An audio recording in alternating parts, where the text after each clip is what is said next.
Progressive wave. Progressive का मतलब क्या होता है? जो प्रोग्रेस करे, आगे की तरफ बढ़े। तो वेव में देखो हमारे पास कुछ डिस्टर्बेंसेस होते हैं। अब इनको थोड़ा सा ही फील करेंगे, ज़्यादा डिटेल में घुसेंगे नहीं। हमारे पास मान लो यहाँ पे कोई डिस्टर्बेंस है, ठीक। इस डिस्टर्बेंस को मतलब इसको कुछ आप लिख सकते हो, y is equal to function of something होगा ये यहाँ पर। इस तरीके से आप ग्राफ बना सकते हो। ये हमारे पास x है। थोड़ी देर बाद यही डिस्टर्बेंस हमारे पास कहीं ना कहीं आगे यहाँ पर पहुँच जाना चाहिए, ठीक है। ये जिस हिसाब से पहुँचता है, इस वेव की कुछ वेलोसिटी होती है हमारे पास, वेव की वेलोसिटी हो जाएगी v, ठीक है भाई। तो जो चीज़ यहाँ पर t पे थी वो यहाँ पर थोड़ी देर बाद होगी। कितनी देर बाद होगी आप मुझे बता सकते हो? x डिस्टेंस ट्रैवल करने में, मान लो ये वाला डिस्टेंस हमारे पास कितना है, ये वाला डिस्टेंस है हमारे पास x। तो जो हमारे पास यहाँ पर t पे था, यहाँ पर थोड़ी देर बाद होना चाहिए। थोड़ी देर बाद होना चाहिए, कितनी देर बाद होना चाहिए? t प्लस कितना समय लगेगा इस स्पीड से यहाँ तक पहुँचने में, वो आ जाएगा हमारे पास x डिवाइडेड बाय v। जो डिस्टर्बेंस यहाँ पर t टाइम पर था, वही डिस्टर्बेंस अगर हमारे पास t plus x divided by v time पर x डिस्टेंस पर आ जाए, तो हमारे पास फिर हमारी लाइफ आसान हो जाएगी। हम बोल देंगे ये चीज़ यहाँ से आगे जा रही है, ये चीज़ प्रोग्रेस कर रही है। और इसी को लिखने का तरीका क्या होता है? देखो हमारे पास कोई भी डिस्टर्बेंस का, अगर y से मैं बोलूँ कि y is any disturbance, disturbance कुछ भी हो सकता है, प्रेशर में हो सकता है ना, एक्स की पोजीशन हो सकती है, प्रेशर हो सकता है, टेम्परेचर हो सकता है, कोई भी वेरिएशन हो सकता है, कोई भी डिस्टर्बेंस हो सकता है, कोई भी प्रॉपर्टी हो सकती है। तो this will be a function of हमारे पास something a x plus minus b t. इस तरीके का एक फंक्शन आना चाहिए जहाँ पर एक्स हमारे पास क्या होता है? एक्स होता है हमारे पास पोजीशन, टी होता है हमारे पास टाइम। बहुत ही सिंपल सा हमारे पास रिलेशन है। अगर ऐसा हम प्रूव कर पाए, कोई भी फंक्शन दिया हो उसको इस फॉर्मेट में ला पाए, तो हम बोल देंगे भाई ये हमारी प्रोग्रेसिव वेव है, ये आगे प्रोग्रेस कर रही है, ठीक। अगर हमारे पास इस तरीके से वेव का कोई फंक्शन मान लो दे दिया गया है, तो हम इसी तरीके से उसकी स्पीड को भी पता कर सकते हैं। हम उसके डेरिवेशन वगैरह में हमें जाने की ज़रूरत नहीं है। हमारे पास जो स्पीड होती है ना, वेलोसिटी की वो वैल्यू आ जाती है, वो आती है माइनस टाइम्स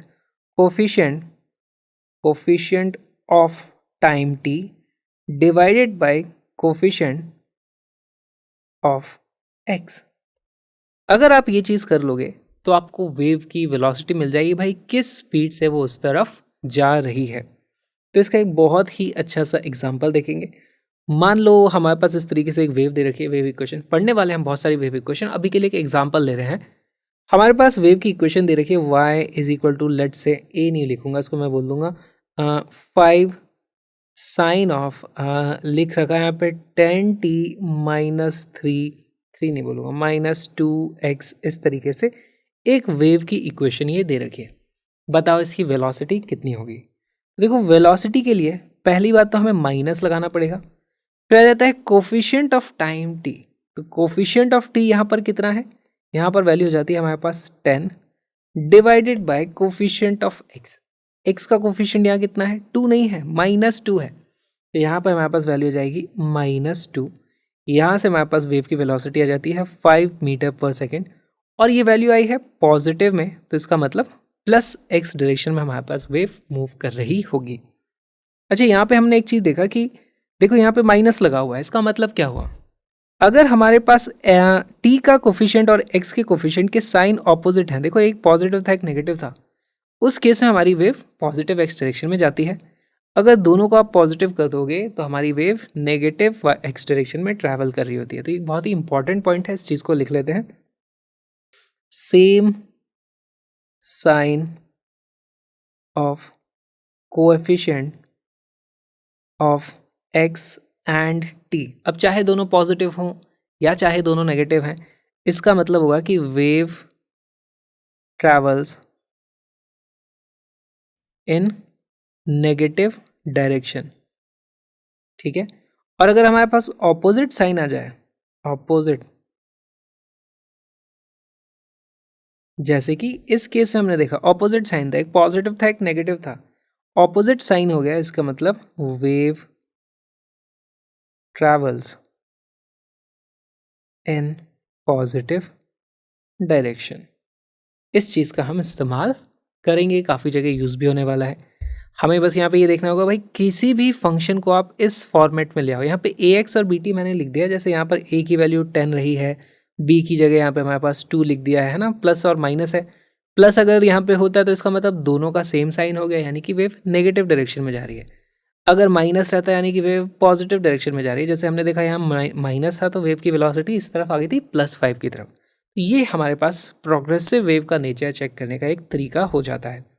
यहाँ पर और एक चीज़ आती है, देखो हमारे पास y का फंक्शन जो आया है इसमें देखो हमारे पास एक साइन वाला फंक्शन मैंने इस्तेमाल किया था।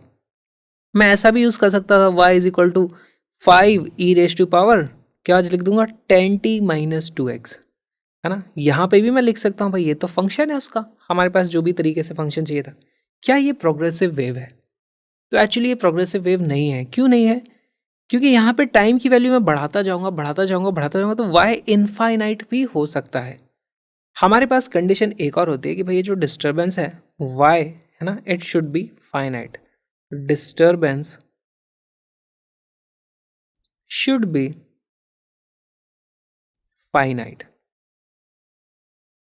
तब वो प्रोग्रेसिव वेव बनेगा। अगर इनफाइनाइट टाइप का होगा तो भी वो डिस्टर्बेंस तो होगा, क्योंकि वो चीज़ टेक्निकली मूव तो कर रही है, आगे जा तो रही है, प्रोग्रेशन तो वहाँ पे हो रहा है, पर उसको मैं वेव प्रोग्रेसिव वेव मैं नहीं बोलूँगा उसको, है ना। क्योंकि जैसे अगर यहाँ पे मैं इसकी जगह tan लिख दूँ तो tan की आप ऐसे कभी वेव नहीं पढ़ोगे। क्यों नहीं पढ़ोगे? क्योंकि tan के ग्राफ कैसे होते हैं, tan के ग्राफ कुछ इस तरीके के होते हैं ना, कहीं जाकर वो इनफाइनाइट पे पहुँच जाते हैं, फिर नीचे से आते हैं, वो टूटे हुए ग्राफ होते हैं।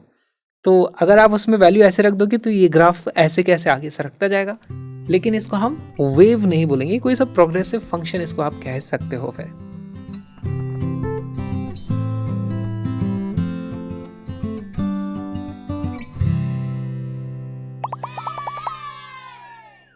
Which of the following equations represent a wave? इनमें से कौन कौन सा वेव है? बहुत ही सिंपल है भाई। अगर मैं किसी चीज़ को इस तरीके से लिख पाऊँ कि y is equal to function of something, क्या हो जाएगा मेरे पास, let's say ax plus minus b t, इस तरीके का कुछ फंक्शन ले आओ, at माइनस बी एक्स, कुछ भी कर लो।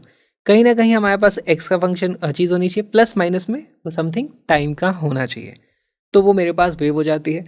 दूसरी कंडीशन क्या होती है, y मस्ट बी फाइनाइट। ठीक है, दो कंडीशन है हमारे पास, इनफाइनाइट ना होने पाए। तो जैसे y की बात करोगे तो यहाँ पे सिर्फ ओमेगा टी की टर्म है, इसमें देखो x की टर्म ही नहीं है, और ये एक्चुअली वेव की तो नहीं होगी, और हम इसको जानते हैं ये SHM की इक्वेशन है, ये तो हमारे पास है ना, तो ये वेव की इक्वेशन तो नहीं है। ऑलराइट, दूसरा मेरे पास y is equal to a cos kx। अब cos kx का ग्राफ कैसा होगा, हमारे पास x के हिसाब से ऐसा कुछ ग्राफ आ जाएगा। ये तो स्पीड ब्रेकर की इक्वेशन हो गई कि यहाँ पे धच गया हमारे पास इस तरीके से, पर आगे मूव नहीं हो रहा है, तो this is also not a wave. इसमें आप देखोगे टेक्निकली तो टाइम वाली टर्म ही नहीं है। तीसरा देखेंगे y is equal to a sine at minus b x plus e। तो हाँ, ये अब c होने से फर्क नहीं पड़ता, हमारे पास तो ये वाली टर्म होनी चाहिए, इसमें आ रही है, क्योंकि ये वाली टर्म इसमें आ रही है तो हमारे पास ये करेक्ट आंसर हो जाता है।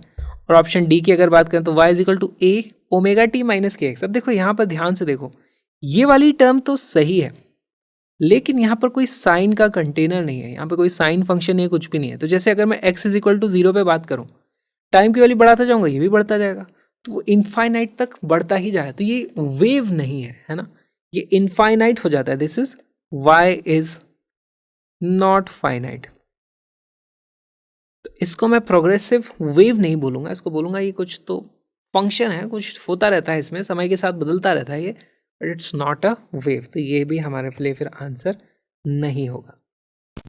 ये छोटा सा वीडियो जो आपने देखा, एक छोटा सा पार्ट है कलरफुल से फिजिक्स के क्रैश कोर्स का, जिसमें 11th और 12th दोनों के सारे कॉन्सेप्ट्स को हमने कलरफुल ग्राफिक्स की मदद से पढ़ा है, ताकि आपके सारे डाउट्स क्लियर हो जाए। और बहुत सारी प्रैक्टिस करी है, ऑलमोस्ट हर तरीके के PYQ को उसमें इंक्लूड किया गया है, ताकि आपकी प्रैक्टिस ज़बरदस्त हो सके।